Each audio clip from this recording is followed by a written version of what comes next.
Under the golden glow of sunset, the small Italian town looked like a painting, with narrow cobblestone streets and the scent of freshly baked bread lingering in the air. But Emma had no mind to soak it in. She stood frozen on the sidewalk, heart pounding, her mouth still open from an unfinished sentence. The white rental car had just sped off, leaving a cloud of dust and the sharp, cold laughter of her husband Michael and his college buddies. "Let's see how she handles this," Michael had shouted, his voice cutting like a knife before slamming the car door and vanishing around the bend. Just hours earlier, everything had seemed normal, or at least as normal as Emma had grown used to. They were on vacation, a trip to Italy she hadn't been thrilled about. Michael had insisted she join his guys' trip, an annual tradition with his college friends. Emma, though reluctant, went along, trying to fit in. But at noon, at a small roadside cafe, things unraveled. Michael had too much wine, his face flushed, his laughter loud and reckless.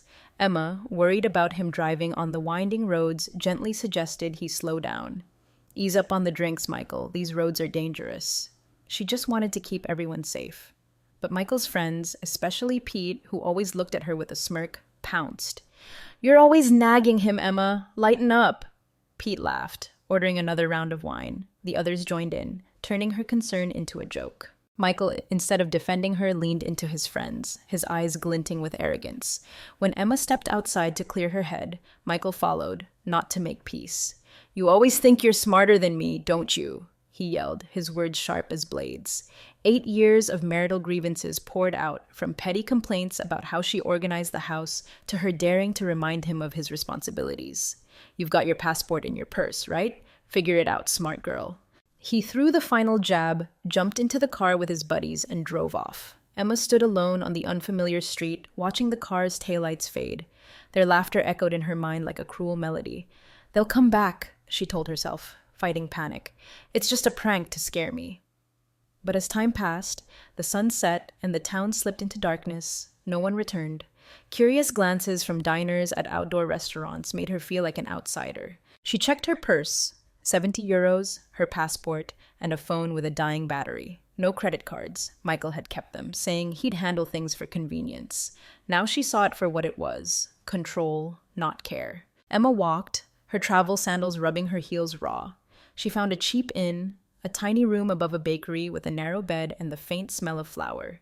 The elderly innkeeper, with kind eyes but no English, patted Emma's shoulder as if to say, "It'll be okay." In the dim room, Emma sat on the bed, hands trembling as she held her phone. She called Michael over and over. 30 calls, all blocked. Her texts went unanswered. She tried Pete, then each of Michael's friends in the car. All had blocked her. A chill ran down her spine. This wasn't a spontaneous prank, it was a planned humiliation, a blow to her dignity. She lay down, staring at the cracked ceiling, fighting tears. Michael, who'd once vowed to protect her, had abandoned her in a place she couldn't even pronounce. But in the darkness, amid fear and pain, a small spark flickered. Not hope that he'd return, but determination not to break. Emma closed her eyes, took a deep breath, and resolved to survive, if only to prove Michael wrong. The morning sun slipped through the inn's window, falling on Emma's pale face. She woke on the narrow bed, the smell of baking bread drifting up from the bakery below. But the peaceful charm of the small Italian town couldn't calm the storm inside her.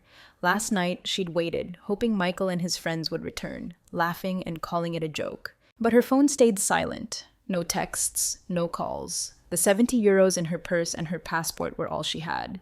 This town, with its cobblestone streets and friendly locales, now felt like a terrifying maze where she'd been abandoned, with no plan, no way out.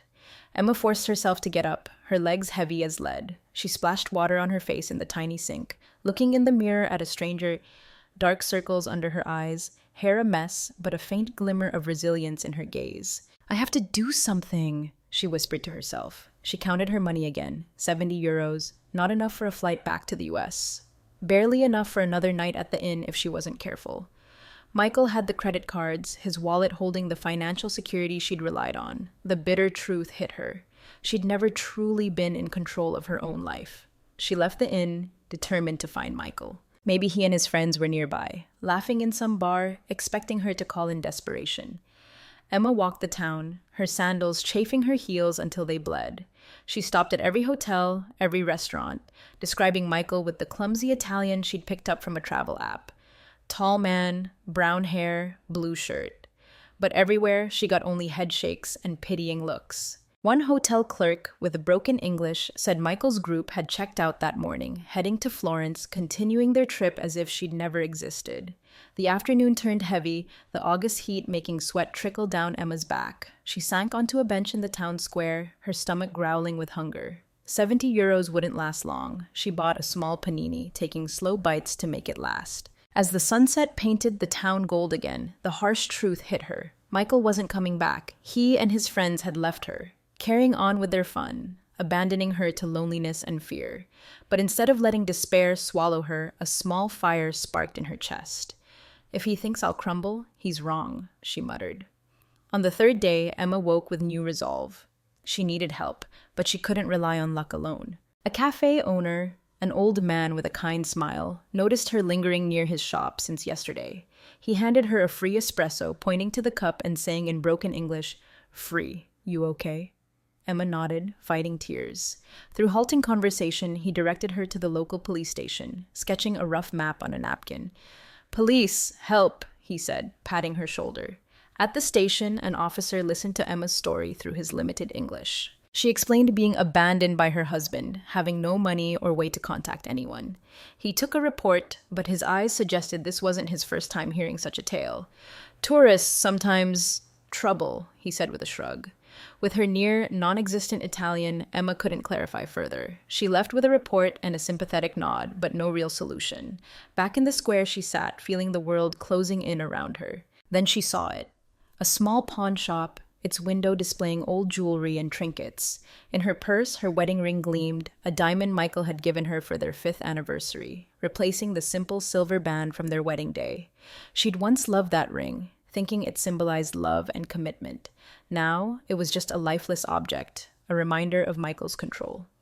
Emma walked in, slipped the ring off, and placed it on the counter. The shopkeeper, an old man with thick glasses, examined the diamond and offered a price far below its worth, 300 euros. Emma knew she was being lowballed, but she had no choice. She nodded, took the cash, feeling both loss and relief.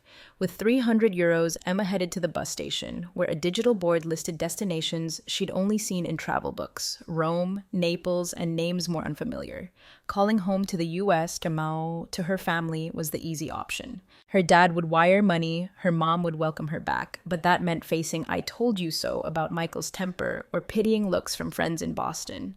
She remembered how Michael hid her interior design sketches, laughing when she wanted to return to work. "Why complicate things? We don't need the money, Emma. I need you focused on family."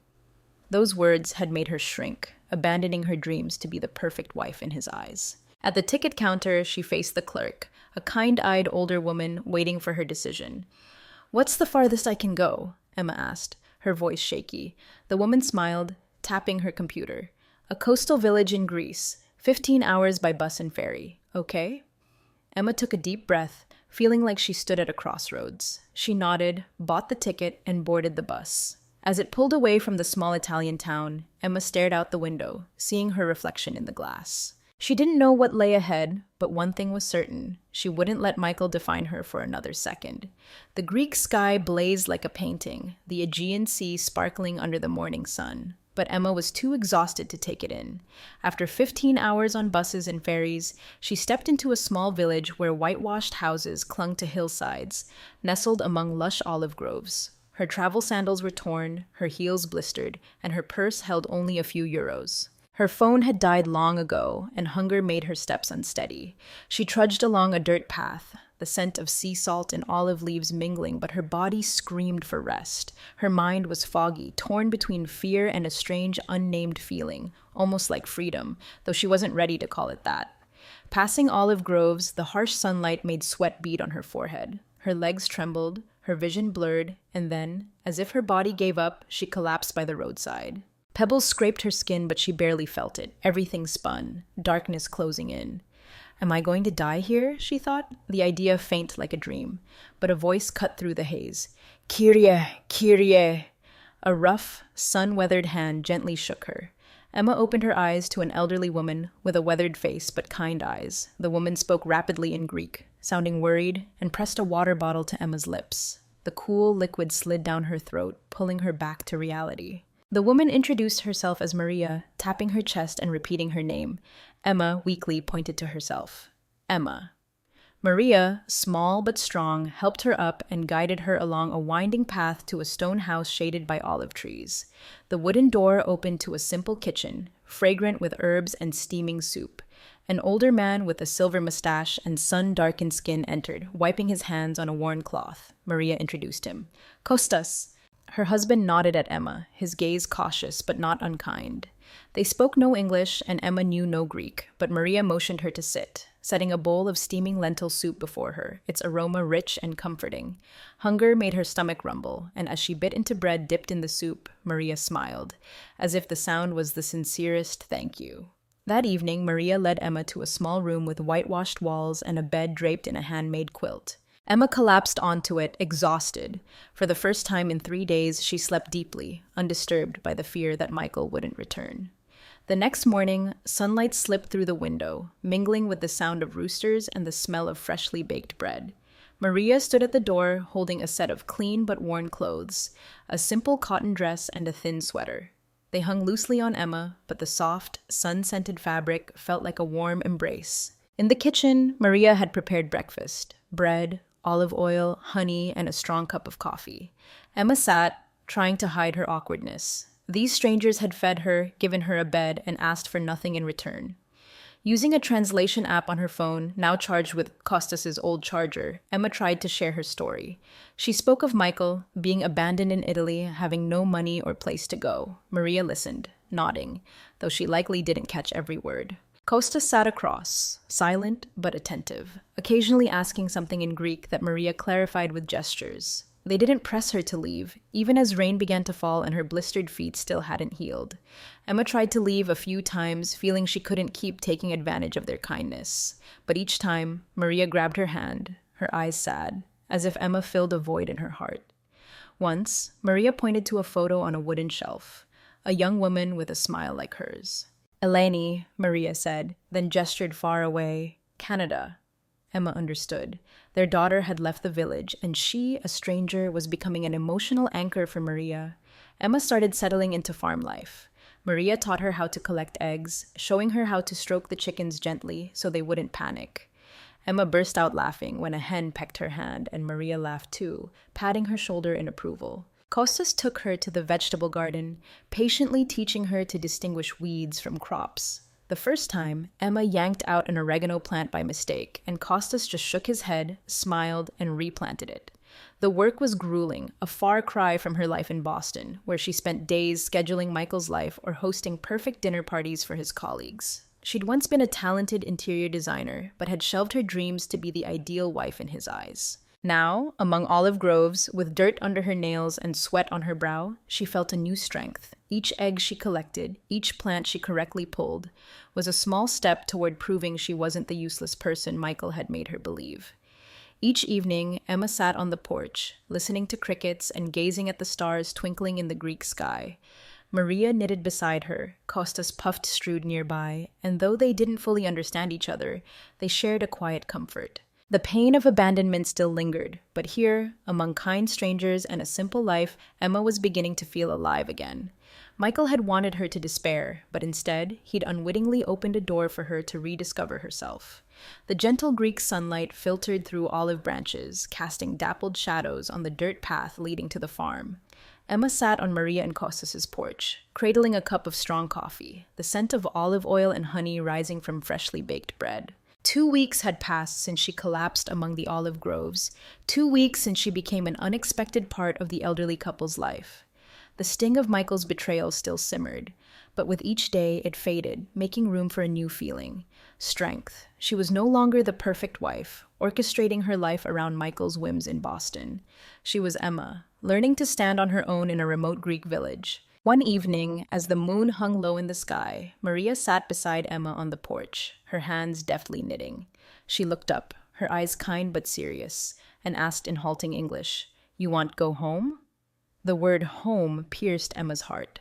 Home was the sleek Boston apartment with furniture she'd meticulously chosen, the dinner parties she hosted to impress Michael's colleagues. But home was also where she'd lost herself. Michael controlled their finances, discouraged her from returning to interior design, even distanced her from friends with subtle jabs. "They're not really good for you, Emma." She looked at Maria, tears welling. Through sobs, she poured out everything: Michael abandoning her in Italy, the years she shrank herself to keep the peace, the humiliation of being mocked by him and his friends. Maria didn't grasp every word, but she took Emma's hand, her grip firm and warm. She pointed to her heart, then to the olive groves, the stone house, and finally to Emma. "You have home here," she said, her voice steady.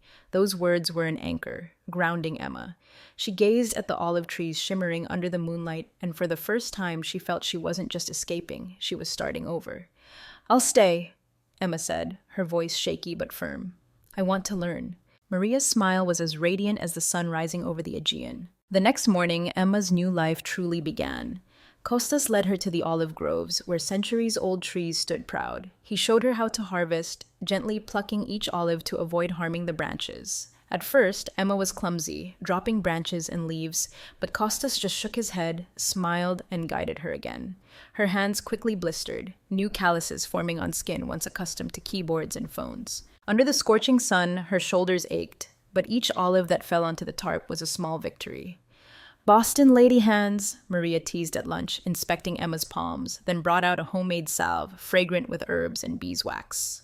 Emma laughed, feeling cared for like a daughter by a second mother. In the kitchen, Maria opened a whole new world. Emma had once prided herself on being a decent cook in Boston, following magazine recipes to prepare dinners that wowed Michael's guests. But here, Maria cooked without measuring cups or precise temperatures. She taught Emma to knead bread dough by feel, to smell when it was ready. Emma's first loaves were lopsided, charred on one side, but Maria tore off a piece, chewed, and said, "Learning is never wasted." Those words carried a deeper lesson. Mistakes weren't failures, but steps toward growth. Emma, who'd once feared disappointing Michael, began to embrace imperfection. Beyond work, Maria taught Emma small, meaningful things. One rainy afternoon, she brought out knitting needles and a ball of yarn, showing her how to make a scarf.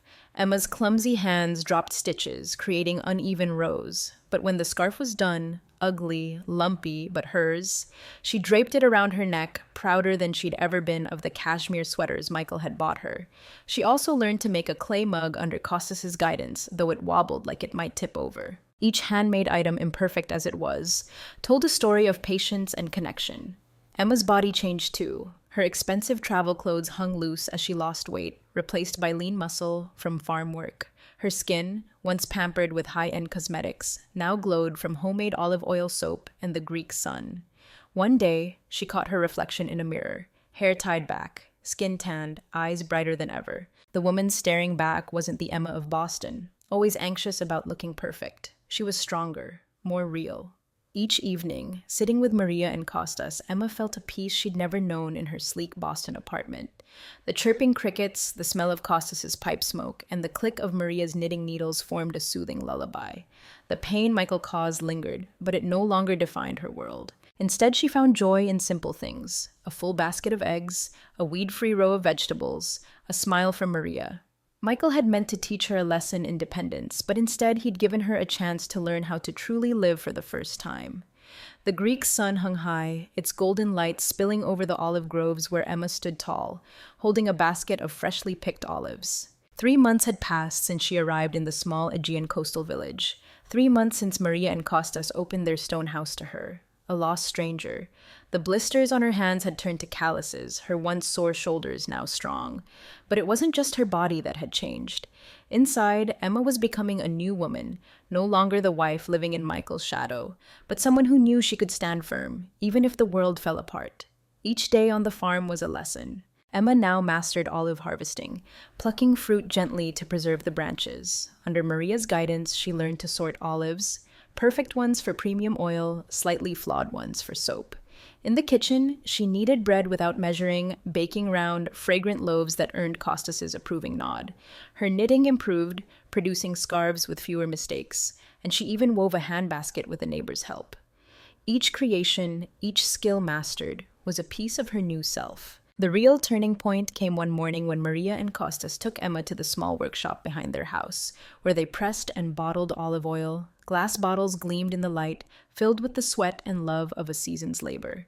Maria pointed to a calendar, a red circle around tomorrow. "Village market," she said, her voice brimming with excitement. "You come." Emma nodded, but nerves fluttered. She knew only a few Greek phrases. Hello, thank you, olive oil. Would that be enough to sell? Market day arrived, and the village buzzed with life. Colorful stalls offered everything from goat cheese to honey, handmade scarves to fresh fruit. Emma stood behind Maria and Costas's booth, surrounded by bottles of olive oil and herb-scented soaps. Maria nudged her forward, gesturing for her to talk to customers. Emma took a deep breath and smiled at a curious housewife examining a bottle. "Good for salad," she said in shaky Greek, making the woman laugh. But it was a kind laugh, and she bought 2 bottles. All day, Emma communicated with a mix of Greek, English, and hand gestures. She mixed up prices once, misnamed a product another time, but customers were patient, even laughing with her. By the time the market closed, their booth was nearly empty. That evening, Maria handed Emma a small envelope stuffed with euros. "Your share," she said, her voice simple but firm. "Fair work, fair pay." Emma stared at the money, not much, maybe enough for a single meal at the upscale restaurants she and Michael used to frequent in Boston. But to her, it was everything. This was money she'd earned, through her own sweat, free of Michael's strings or conditions. She clutched the envelope to her chest, feeling like she'd touched freedom.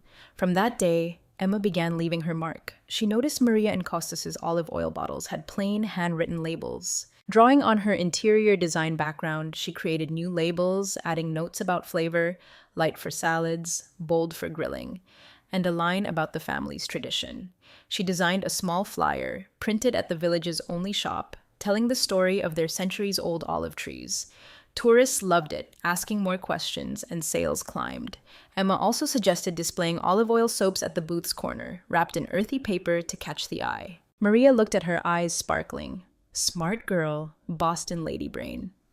Emma's Greek improved too. She started chatting with villagers, from the bakery owner to the pharmacist who sold Maria's blood pressure meds. One day, the baker's wife invited her to an afternoon coffee with the village women. Emma was nervous, worried she'd feel out of place, but sitting amid their laughter and stories, she felt welcomed. They taught her new Greek words, teased her pronunciation, and shared tales of their families. Emma realized she was no longer an outsider. She was becoming part of the village. One evening, while helping Maria prep for the next week's market, Emma gazed at the olive groves where Costas was checking trees. She thought of Michael, the Boston apartment, the years she lived to please him. Now, she had a place that was hers, not given, but built. The money in the envelope, the labeled oil bottles, the villagers' smiles, all proof she was stronger than Michael ever thought. He'd abandoned her, expecting her to break. But here, amid olive trees and the kindness of strangers, Emma found what her marriage never gave her: independence and more, recognition for who she truly was. The Greek summer sun stretched across the coastal village, bathing whitewashed houses in golden light. Emma stood in the farm's small workshop, holding a freshly pressed bottle of olive oil, checking its color in the light. 6 months had passed since she collapsed among the olive groves. 6 months since Maria and Costas turned a lost stranger into family. She was now a 1/3 owner of the farm, a label designer, a market vendor, and above all, a community member. But the past, though she tried to bury it, still lurked, waiting to resurface. That morning, Emma attended the baptism of a butcher's granddaughter, her first formal village event. In the small church, the scent of beeswax candles and the hum of hymns filled the air as she stood quietly in a corner, watching. Villagers, from children to elders, gathered in shared joy, warming her heart. As the ceremony ended, the elderly priest, eyes twinkling, greeted her in halting English learned decades ago in Athens. "You bring new life to old fields," he said sincerely. "The village needs people like you when the young leave for Athens or America." His words felt like an invisible medal, showing Emma she wasn't just surviving, she belonged. But that feeling was tested one afternoon at the village market. Emma was packing up with Anna, a sharp-witted widow who sold woven scarves next to her booth. With a playful glint, Anna asked, "You never talk about America. Where's your family? Friends? That husband who left you in Italy, where's he now?" The question pierced the armor Emma had built. She fell silent. realizing she dodged her past, focusing so hard on her new life she hadn't dared look back. I don't have close family, she said softly. Parents are gone. Friends drifted away. As for Michael, I don't know. I don't want to know. Anna raised an eyebrow but didn't push, saying gently, maybe you should look back, not for him, but to close that door for yourself. Anna's words haunted Emma all day. That evening, after helping Maria prepare dinner, grilled fish and a salad drizzled with their olive oil, she retreated to her room, hands trembling as she grabbed her old phone. She rarely used it, only snapping photos of fields or new oil bottles. Her American email and social media accounts lay dormant, as if opening them would drag her back to Michael's shadow.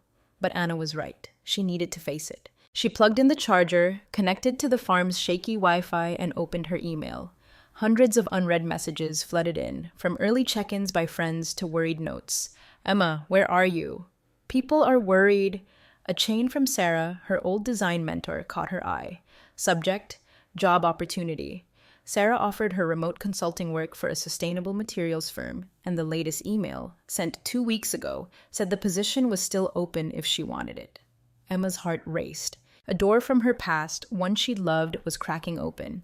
Then she saw it, an email from Michael Davis, subject, I know where you are, sent just hours ago. Her heart froze. With trembling fingers, she opened it. Emma, it took months and a private investigator to track you down to that backwater village in Greece. This game's gone on long enough. I'm coming to Athens on Thursday to bring you home. Be ready. Only 3 days away. Anger and panic surged, twisting her chest. Michael, after 6 months of silence, dared call her journey a game? Dared think he could swoop in and reclaim her like lost property? Emma rushed to the kitchen, phone clutched tightly. Maria was jotting in a ledger, looking up at Emma's pale face. Bad news from America? She asked softly. Michael, Emma choked out. He's coming here Thursday. Maria frowned, but instead of comforting words, she reached under the ledger, pulled out a thick envelope, and slid it toward Emma. Good timing, she said. Inside were legal documents, Emma's name alongside Maria and Costas's, written in Greek with an English translation, a partnership contract, confirming her as a 1/3 owner of the farm. Now, not later, Maria said firmly. You are family. Tears blurred Emma's vision. This wasn't just a job or a place to stay. Oh, it was a foundation, recognition she'd earned with sweat and heart. Maria took her hand. Thursday, you decide. You have a home here, friends here, a life here. That man doesn't choose for you anymore. Her words were a gust clearing fog. Emma nodded, feeling surer than ever. Over the next 3 days, Emma prepared, but not as Michael expected. She visited Katerina, the village's only lawyer, a stern but dedicated woman. With her help, Emma drafted divorce papers, demanding a fair asset split, written in English and Greek. She replied to Sarah's email, accepting the remote consulting job, feeling like she was reclaiming a piece of herself she'd loved. She wrote to old Boston friends, briefly explaining her journey, not apologizing, just sharing. Each step was a brick in a wall shielding her from the past. The night before Michael's arrival, Emma sat on the porch, gazing at the stars twinkling in the Greek sky. Maria knitted beside her. Kostas puffed his pipe, and the moment's peace reminded her she was no longer the fragile woman abandoned in Italy. Michael could come, but he'd meet a new Emma, one who'd found strength, community, and a life he couldn't destroy. She closed her eyes, breathing in olive and sea salt. The past was coming, but she was ready to face it, not with fear, but with the pride of a woman who'd freed herself. The Greek sky was crystal clear, a deep blue like a promise, the summer sun casting gold over the olive groves surrounding Maria and Costas's stone house. Emma stood in the oil-pressing workshop, holding a new bottle of olive oil, checking its clarity in the light. The scent of ripe fruit and aged wood hung in the air, but her mind was elsewhere. Today was Thursday, the day Michael said he'd come to take her home. 6 months ago, facing him would have left her trembling with fear. But now, with divorce papers ready, the farm partnership contract in hand, and a community behind her, Emma was no longer the woman abandoned in Italy. She was new, strong, and prepared. That afternoon, as she sorted olives with Costas, the sound of a car engine rumbled up the dirt road. A sleek silver sedan, out of place in the rustic setting, stopped in front of the house. Emma wiped her hands on her apron, heart racing but steady. Maria appeared at the workshop door, eyes worried but resolute. He's here, she said simply. Emma nodded, took a deep breath, and stepped outside. Michael stood by the car, dressed in expensive travel clothes, tailored chinos, a linen shirt, designer sunglasses. He surveyed the stone house and olive groves with disdain, as if the place was beneath him. When he saw Emma, he removed his glasses, shock clear on his face. There she stood, hair tied back, skin tanned, in a simple t-shirt and work pants, boots caked with dirt. No trace remained of the polished Boston wife with styled hair and designer dresses. "My God, Emma," he blurted, his voice a mix of astonishment and scorn. "What happened to you?" "Life happened," Emma replied, calmer than she'd expected. She stepped forward, keeping her distance, eyes locked on his. Michael spread his arms, flashing the charming smile that once melted her. "I'm here to take you home, Emma. This has gone on long enough, right? Let's go." But that smile now left her cold. "This isn't a game," she cut in, voice sharp. "This is my life." Michael's brow furrowed, his smile fading. Emma pressed on, words pouring out like water breaching a dam. "I've learned to grow olives, make oil, live in a community that values me for who I am, not how I look or what I do for them. I'm a co-owner of this farm, Michael. I have a life here." He laughed, a harsh, dismissive sound. "Co-owner? Emma, you're an interior designer, not a farmer. What is this, some midlife crisis? Look, I admit, leaving you in Italy was wrong, a stupid drunk prank. I'm sorry. Now come on, let's move past this." "Sorry?" Emma echoed, voice icy. "You think a half-hearted apology after 6 months of silence is enough? Why did you come, Michael? Why now?" He avoided her gaze, glancing at Maria and Costas, now standing silently on the porch. "Can we talk privately?" he asked, irritation creeping in. "They don't speak English, and I have nothing to hide," Emma shot back. "Tell me, why?" Michael sighed, shoulders slumping slightly. "Your friends, your family, they've been asking questions. Clients come to the house, they wonder where you are. It looks bad, okay? It's affecting our reputation." Emma scoffed. "Your reputation, you mean? The life you built, where I was just a prop. Did you ever notice how miserable I was? Did you care?" His face darkened. "We had a good life, Emma. Nice house, money, respect. What more did you want?" She shook her head, gesturing to the stone house. "Purpose, connection, control over my own life. I found it all here in a place you'd call backward." He stepped closer, voice urgent, almost desperate. "This isn't you. The Emma I know wouldn't choose manual labor and poverty over comfort and status." Emma smiled, recognizing the truth in his words. "You're right. The Emma you knew died in Italy when her husband abandoned her as a joke. The woman standing here chose differently." Maria stepped forward, gently placing the partnership contract in Emma's hands. She opened it, handing it to Michael.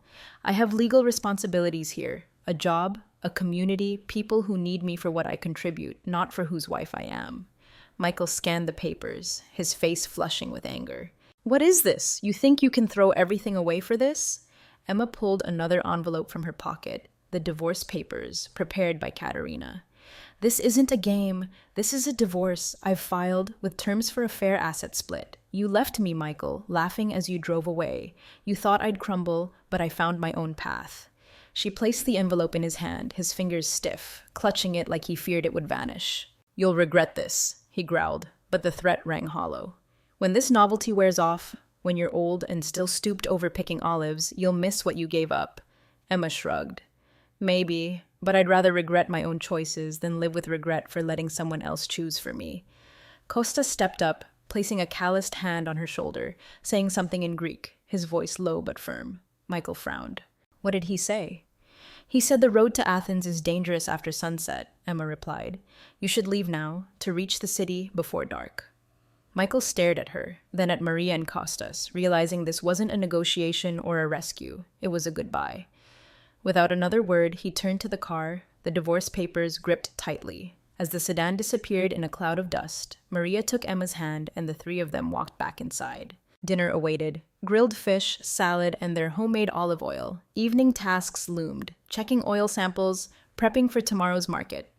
Emma sat between Maria and Costas, their laughter and Greek chatter ringing like music. Michael had abandoned her in Italy, thinking she'd break, that she'd beg to return. But instead of crushing her, he'd unwittingly given her the greatest gift, freedom. Amid olive groves and the kindness of once strangers, Emma had found not just a home, but herself. Strong, independent, and at last free.